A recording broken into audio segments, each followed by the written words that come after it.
l'obsidienne, c'est le fruit de l'IDT, et nous avons besoin de votre collaboration à tous pour nous signaler ce qui se passe dans cette dynamique mouvante qui est l'apparition et le développement de ces tiers-lieux et de ces espaces hybrides. Que dire de plus? Pourquoi ça s'appelle l'obsidienne? Alors l'obsidienne, c'est en fait une roche volcanique, et je vous renvoie à Wikipédia, par exemple. Hein. J'ai 3 pages de Wikipédia là qui vous diront ce qu'est l'obsidienne. C'est une roche volcanique, et il y a même, c'est pas dans Wikipédia, mais c'est, je ne sais plus trop où, il y a un truc qui s'appelle le pouvoir des pierres. Donc pour ceux qui y croient, on dit que l'obsidienne, c'est la pierre de l'équilibre, qui aiguise notre vision interne, ce qui renvoie à la perspicacité, bien évidemment, qui nous fait revenir sur Terre lors de méditations poussées.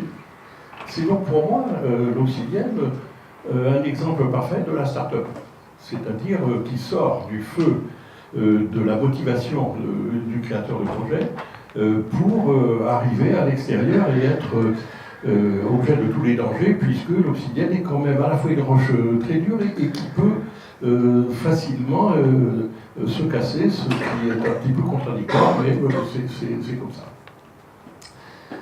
Alors, l'obsidienne, ce projet, a comme ambition de faire ressortir les liens qu'il y a, d'une part à l'intérieur de ces tiers-lieux, de ces espaces hybrides.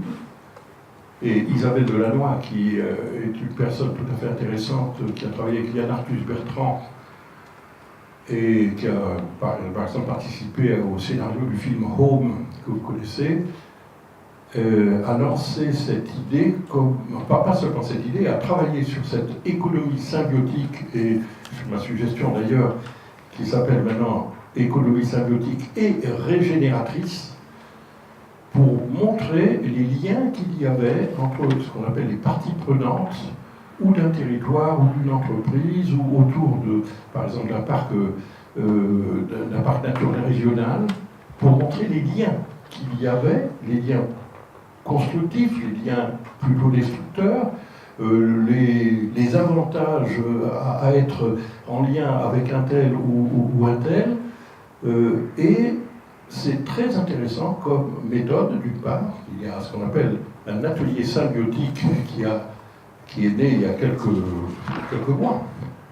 Atelier symbiotique qui réunit pour l'instant 22 personnes, mais c'est assez mouvant, c'est très ouvert, hein, atelier symbiotique.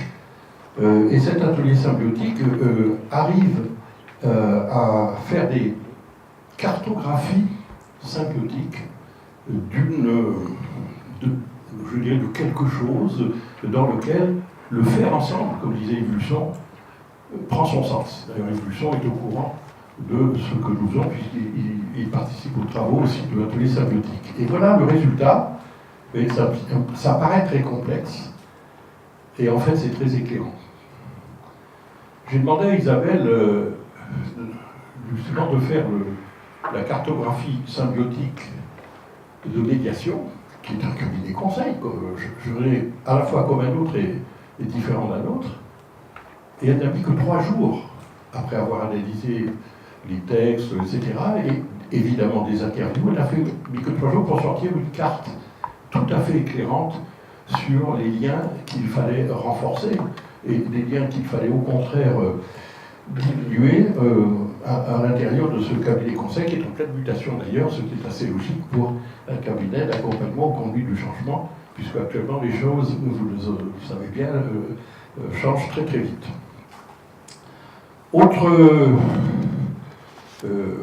Autre sujet d'intérêt, pour moi, c'est le fait que cette symbiose qui est recherchée par tout le monde, hein, puisque l'atelier symbiotique, il y a bien marqué pour une société de la symbiose. Or, cette symbiose, quelqu'un qui en avait déjà parlé il y a 20 ans, quelqu'un qui, il y a 40 ans, a écrit un livre qui s'appelle Le Macroscope. Donc c'est Joël de Ronet, vous l'avez reconnu. Voilà, donc tiens, passons les bouquins. Et alors, donc l'homme symbiotique, il date de 20 ans. Ça date de 20 ans. Et alors, à la page 104, vous voyez, de l'homme symbiotique, vous avez sans relation symbiotique, la vie sur Terre n'existerait pas. Et de la part de Joël de Ronet, c'est pas un mot en l'air. Une association se réalisant au bénéfice mutuel de deux ou plusieurs organismes différents, voilà la définition de la symbiose pour Joël de Ronet, à la page 104, n'est-ce pas, de l'homme symbiotique. J'ai appris que le 13 novembre, dans le monde, était la journée de la gentillesse. Et donc j'ai pris ça comme fil rouge, la gentillesse. Alors, personnellement, je préfère parler de la bienveillance, et on voit apparaître actuellement un certain nombre de bouquins sur la gentillesse en entreprise, sur la bienveillance, etc. Et c'est comme ça que je renoue avec mon propos liminaire. Je terminerai en disant que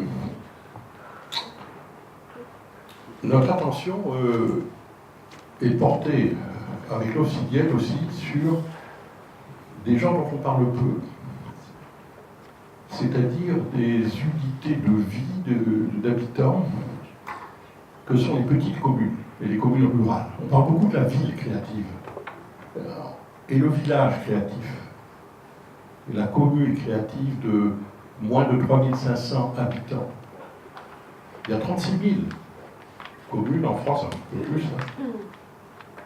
34 000 ont moins de 3500 habitants. Pourquoi est-ce que j'en parle? Il existe une association, ça s'appelle l'Association des maires ruraux de France, qui réunit quand même 10 000 membres. 10 000 membres payants sur les 34 000. Il se trouve que j'ai rencontré le président, maire d'une commune de 300 habitants, et je l'ai rencontré à quelle occasion? Je l'ai rencontré à Auger-Saint-Vincent. Auger-Saint-Vincent, A-U-G-E-R 5 S-A-I-N-T Vincent, c'est une petite commune de l'Oise, 501 habitants. J'étais invité par le maire pour l'inauguration d'un cartable numérique dans l'école primaire. CE1, CM2, etc. 50 invités se sont pointés là-bas, dont moi. Et aux surprises, sur les 50 invités, il y avait 40 Africains, dont un ministre du Sénégal, dont bonjour Max Falk. Bonjour. Et donc, et à tel point que les Africains présents étaient très surpris. Ils disaient, mais attendez, mais est-ce qu'on est en train d'envahir la France? Est-ce qu'il y a au moins quelqu'un? Est-ce que l'État est au courant de ce qui se passe ici, dans ce petit village de 500 habitants? De l'importance de ce qu'il y a, de ce cartable numérique pour les élèves, mais aussi pour toutes les populations un peu qui n'ont pas d'électricité, qui n'ont pas Internet, etc. Alors, je vais faire vite. Ce cartable numérique, pour ceux que ça intéresse, c'est le système RETICE, R-E-T-I-C-E, et le porteur du projet est un franco-togolais, Victor Agbegnenou, c'est un peu difficile à dire, qui est un peu connu par les ados sportifs en particulier, parce que sa fille est en fait championne du monde de judo. Alors elle est évidemment ambassadrice de son papa. Et alors, on s'est retrouvés, les invités, là, tous, et puis le maire du village, Fabrice d'Allongeville, nous dit, asseyez-vous à la place des élèves du CM1, CM2. Et en 5 minutes, on a compris comment marchait cette petite tablette. La nouveauté étant que cette tablette est ultra simple, qu'elle n'est pas obligatoirement reliée à Internet et qu'elle redonne le pouvoir aux instituteurs dans leur rôle éducatif pédagogique. C'est-à-dire que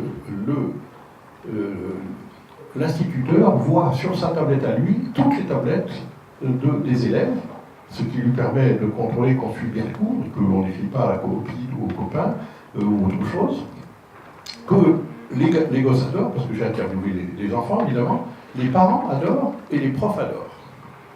et que c'est développé actuellement en Afrique.